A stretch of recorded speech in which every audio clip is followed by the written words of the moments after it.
คราวนี้เราก็มาวัดในส่วนของซิงเกิลบอร์ดกันบ้างนะครับหรือว่าเจ้าตัววันบอร์ดนะหลักการเหมือนกันครับเพียงแต่ว่าแปลงร่างเปลี่ยนรูปร่างกันไปหน่อยเท่านั้นเองเจ้าหม้อแปลงเกล็ดไดครับคราวนี้ก็อยู่ในส่วนของลักษณะการออนบอร์ดมาจะไม่เป็นโมดูลเป็นแผงเล็กๆมาแล้วนะครับเพราะการวัดเราก็จะวัดยากขึ้นนะครับเราจะวัดไอ้เจ้าตัวตุ่มๆ4ตัวนั้นไม่ได้แล้วนะครับเราก็จะหาไม่เจอแล้วนะครับเนี่ยไอ้ตุ่มๆ4ตัวนี้ก็จะมีละเขาจะอยู่ออนบอร์ดอันนี้อยู่บอร์ดตรงนี้นะครับแล้วก็บอร์ดนี้อยู่ตรงไหนบอร์ดนี้ก็เป็นแผงหม้อแปลงตรงนี้นะครับเนี่ยก็เป็น25นะครับ25ต่อ25ต่อ25นะครับอันนี้ก็จะเป็น15ต่อ15ลักษณะที่เป็นหม้อแปลงของขับในส่วนของเจ้าตัว IGBT นะครับอันเราก็วัดเหมือนกันครับเราก็วัดขา1ขา3แทนคราวนี้ขา1ขา3ของ MOSFET นะครับเราก็วัดเป็นลองวัดเป็นไดโอดดูลองวัดเป็นไดโอดดูจะได้ไหมลองดูนะครับวัดเป็นไดโอดเขาจะช็อตปี๊ดขึ้นมาทันทีก็แสดงว่าไม่ได้เราก็วัดเป็นความต้านทานนะครับวัดเป็นความทานวัดขา1ขา3นะครับได้ประมาณ27โอห์มนะครับได้ประมาณ27โอห์มนะ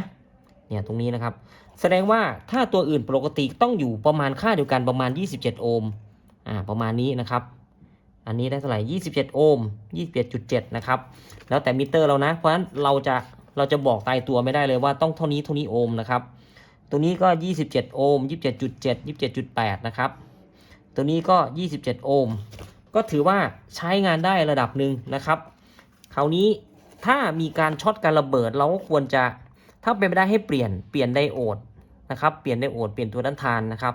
เขาอาจจะเสื่อมค่าอาจจะโน่นนี่นั่นอยู่นะครับปกติถ้าลักษณะมีการระเบิดผมจะเปลี่ยนเป็นชุดไปเลยนะครับ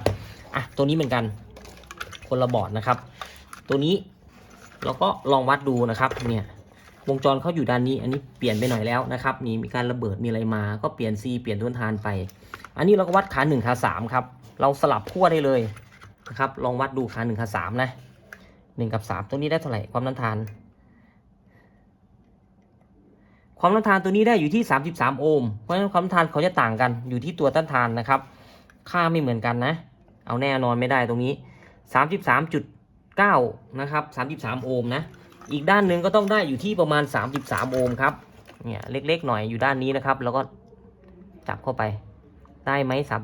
33เนี่ยประมาณนี้ครับอันนี้ถือว่าปกติแล้วนะครับปกติแล้วนะก็ลักษณะนี้นะครับเป็นการวัดแบบซิงเกิลบอร์ดหรือว่าวันบอร์ดนะครับ